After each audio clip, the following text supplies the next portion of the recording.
Hi, my name is Daniel Cascardo, and I'm a visual artist. Put my chapeau on.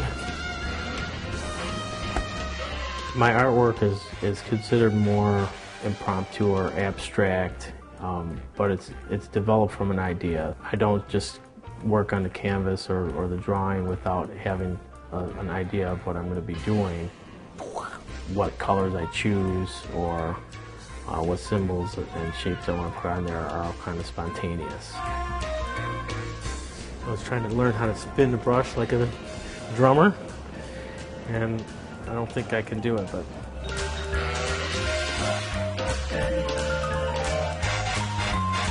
the people who influenced my work in the commercial sense, it was Walt Disney and what he accomplished in his lifetime from animation. In the fine art world, I looked at people like Chagall, who uses symbolism, kind of a religious sense of his subject matter. He used a lot of color and characters.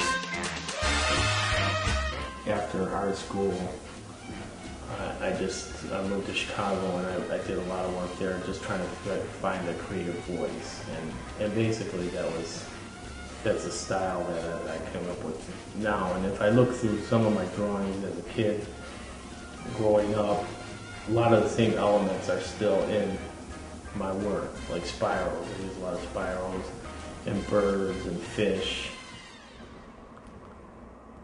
I kind of thought about why am I always using fish and birds, and I think the idea is that they're so free, you know, in their environment. They can pretty much go where they want, and you know, for a bird to fly, a fish to go where it wants. It's pretty cool, and you know, this is kind of the idea of these paintings. Is just there's a freedom.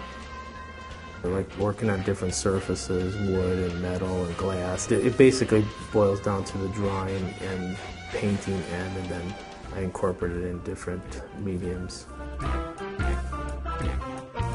This is the original concept for the Ferndale mural, and then it was made into this, broken down into this architectural rendering drawing. And, you know, it's more of a mathematical drawing.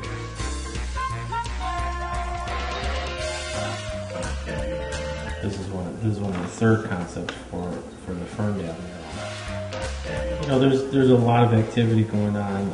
I'm using the mask. Some say it's a Picasso thing, but there's something about masks that people hide behind masks, and you don't really know their true selves. So they portray a certain person by the mask that they have on, but underneath is basically the underlying spirit, and that's where I'm trying to get into the spirit of the person. This is one of the murals in downtown Ferndale. If you remember the drawing, this is a color version, and it's not done yet. Kind of a challenge because I'm working in different surfaces. I had a brick surface and a cinder block surface, and it was pretty much beat up wall that I was working with, and then I basically worked on a 10-foot ladder going up and down on the whole thing.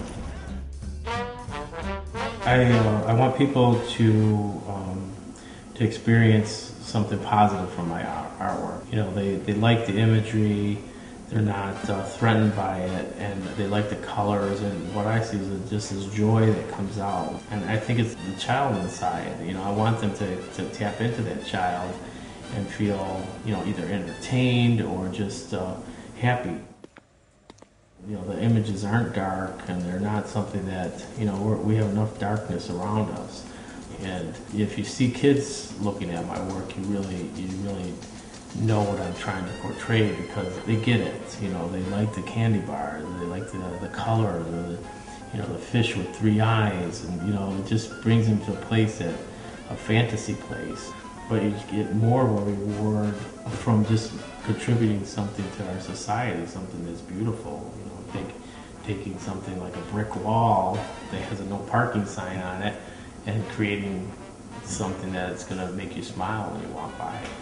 That's kind of my intent in creating art, is doing something positive, something that's going to make you feel good.